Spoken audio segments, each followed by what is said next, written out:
Is the word should often running through your mind?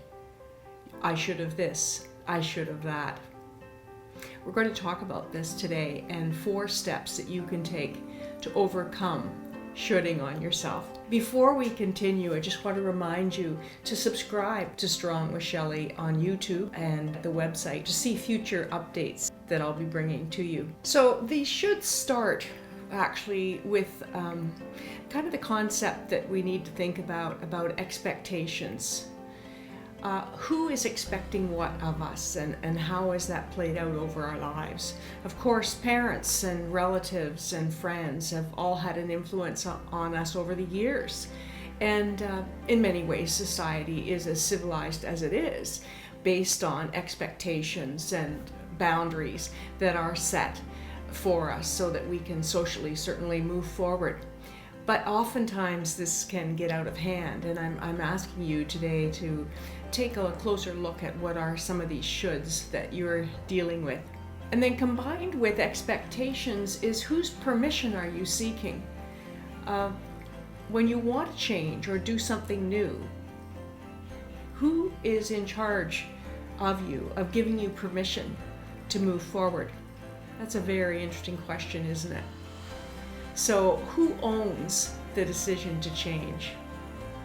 I'd like to suggest, of course, that you do. So there are these 4 steps really that I think are truly important to get started with. Number 1, what really is a change that you feel in your heart that you'd like to make? Write that down. Now, there may be many, and that's fine, but hopefully you'll come up with one of the top priorities. And in this time of COVID-19, of course, we've got many different things that we're dealing with. But is there one that's really coming to the fore for you? Something you'd like to work on? So the next step then is certainly, once you've identified this change,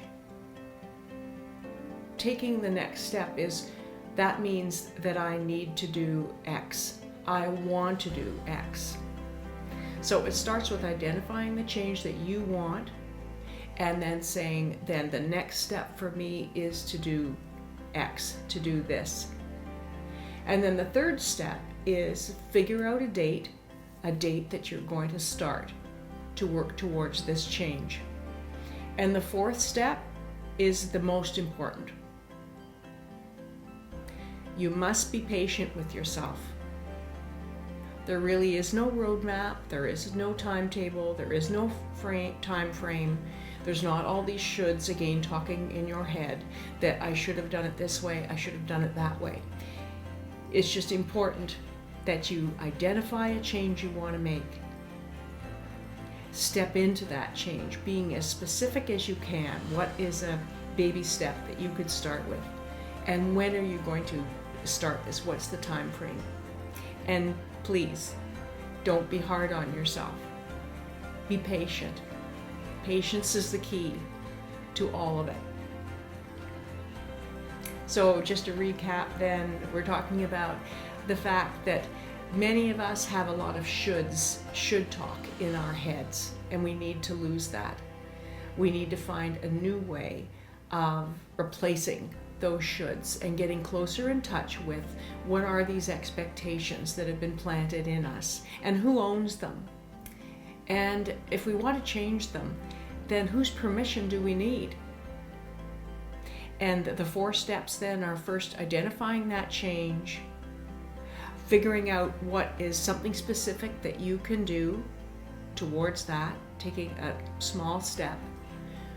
3rd, what date can you start? And number 4, being very patient with yourself, and repeat. So this is a constant cycle that you need to go through. And in writing these steps down, I hope you'll revisit them and talk to yourself about them. And every time you're getting those should messages, you need to be thinking about, who owns this? Where am I getting this? And why am I being so hard on myself? So I really hope you'll be well. I hope you'll find your inner peace. and that you remember to be strong.